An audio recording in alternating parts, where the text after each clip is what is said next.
As you can imagine, it must be very difficult and trying times for our wonderful monarch of 70 years, our gracious Majesty the Queen, Queen Elizabeth II, particularly when it's concerning someone who she put a lot of time, vested interest in and effort. Who are we talking about, of course? None other than Miss Meghan Markle. Hi, good morning, Neil Sean here in the very heart of Yorkshire today. Beautiful scenery as ever, really by the river, canal, whichever you want to call it. Lovely place, in fact, here. Very tranquil, very relaxing. Something, of course, that our wonderful monarch could do with a little bit of right now. We know she's up in Balmoral. And what's interesting when you think about it, you know, all of the stories that have emerged over the last, say, 4 years have been incredibly difficult, haven't they, for the royal family to contend with. Let's park aside the fact that her son, Prince Andrew, has created his own storm, all thanks to the Epstein, you know, whatever you want to call it, scandal. And then, of course, she would have thought that there could have been a piece of stability within the British monarchy after Prince Harry decided to marry the actress Meghan Markle. She, of course, of the cable TV show Suits.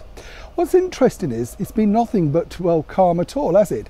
But according to a very good source, this is truly what happened for Her Majesty. A lot of people asked, well, why was she allowed to do so many new things when others weren't allowed? If you recall, she was the first if you like, married member to be invited to Christmas. She was a divorcee. So the Queen really bent the rules on a lot of different things. But according to a very good and excellent source, let me point out this.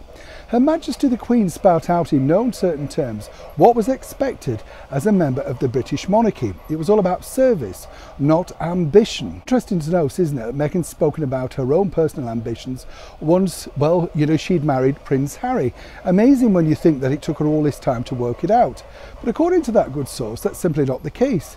If you recall, when Meghan and the Queen went on the royal train, this was a bonding period, a time for them to get to know each other, a time for our wonderful monarch to explain exactly what was expected. And apparently, according to that good source, Meghan heartily agreed. She was ready to give up everything and, of course, become the person that was required to assist and help run and navigate the British monarchy.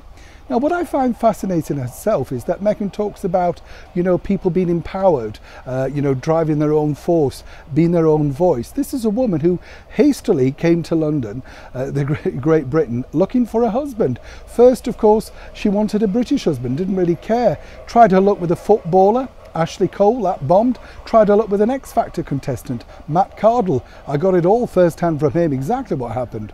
And what's interesting to note also is, you know, she married a prince. This elevated her right to the top of the tree in the classes of social and, of course, power. You have to consider, don't you, that Her Majesty the Queen must have been rather baffled herself when you consider she gave so much of her time to devote to someone that she felt was so right for the British monarchy, but more importantly got it so wrong, seemingly, for the monarchy in the 21st century.